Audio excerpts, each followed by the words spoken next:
In the very early days, Adventists had a very limited view of mission. They thought that it extended to the Pacific Ocean and then to the Atlantic Ocean in the United States.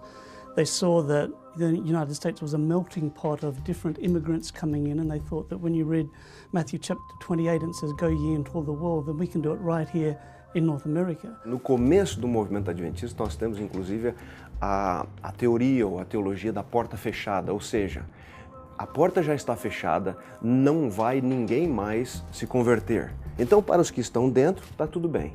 Depois, quando se começou realmente a estudar muito mais as Escrituras, viram-se que, de repente, a porta poderia se abrir um pouquinho mais, não só para os do movimento adventista, como aqueles que tinham filosofias em comum, como os batistas, os presbiterianos que vieram da Reforma.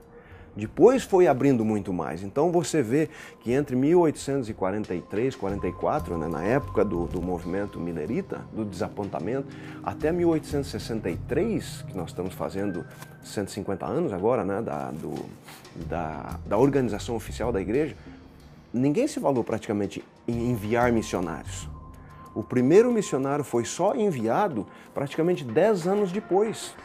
But then their vision expanded and they realized that when Matthew 28 says, "Go ye into all the world," it means go ye into all the world. And so you see in the 1870s that missionaries started going to Europe, then in the 1880s to the other major continents, and then the church just didn't stop. It just kept growing. It kept expanding its vision for taking the good news about Jesus to all the world. Na essência do movimento estava a missão. Este foi o elemento que fez com que a mensagem adventista se expandisse rapidamente.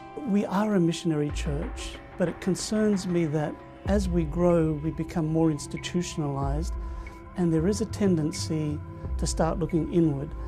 So we start looking at how do we maintain what we have, how do we keep the saints happy, and it's very easy to lose that focus of we're actually here with a mission to share Christ's love to the community. And so our local churches, when we look at our budgets, are we spending more money on keeping ourselves happy with all our resources and a nice church building, or are we putting our resources to connect to the community? We have to ask that as a world church as well. You know, Christians have a tendency to put most of their resources where there are already Christians. But our focus needs to be, how do we take this good news outside of the parameters we've already established and actually reach new people groups and new geographical areas. O senso de missão dirigiu a iniciativa dos adventistas por mais de 150 anos. Porém, o grande desafio é manter o espírito missionário, mesmo com o passar do tempo e apesar do crescimento. Now the problem is, if we are not involved in mission, we become a pew warmer. We become a member of a religious social club where we come to church on Sabbath morning, we pray, we sing nice songs, we shake hands and smile and have a nice time, then we go home and that's it. That is playing a game. And when we find churches that are fighting with each other, arguing over the worship service, arguing over theology, I can guarantee you that 99% of the time they are not focused on mission. Because when we open up the doors of the church and we open up the windows, we see a community in need, that's where our focus is in. And as we become involved in mission, we ourselves are changed. We're not only blessing the community, we ourselves are spiritually enriched. Desde o começo, os adventistas do sétimo dia se comprometeram em ser mais do que uma sociedade religiosa. O artigo 5 da Constituição da Conferência Geral de 1863 já dizia que os líderes deveriam agir como missionários. E em 1874, J.M. Andrews foi enviado à Suíça como o primeiro missionário oficial da igreja. Ele trabalhou por 9 anos na Europa e aos 54 anos morreu de tuberculose no campo de trabalho. Andrews pediu que nenhuma menção honrosa fosse escrita a seu respeito, pois acreditava que o foco sempre deveria estar na missão e não no missionário.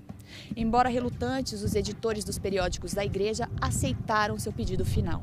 No entanto, a história começada por Andrews continua a ser escrita toda vez que jovens e famílias deixam lugares como este campus universitário, que leva seu nome, para levar a mensagem a todos os lugares do mundo.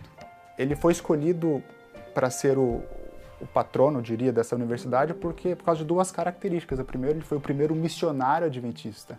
E o segundo, porque ele foi o primeiro erudito, ou estudioso adventista, de uma certa envergadura, né? E eu diria que hoje eu vejo os jovens missionários, mas eu vejo que falta a parte do erudito, dos estudos. Então, o espírito dos pioneiros hoje seria aliar, né? Essa parte missionária de força, de atividade, com a parte de reflexão, estudo e o que hoje a universidade chama de pesquisa.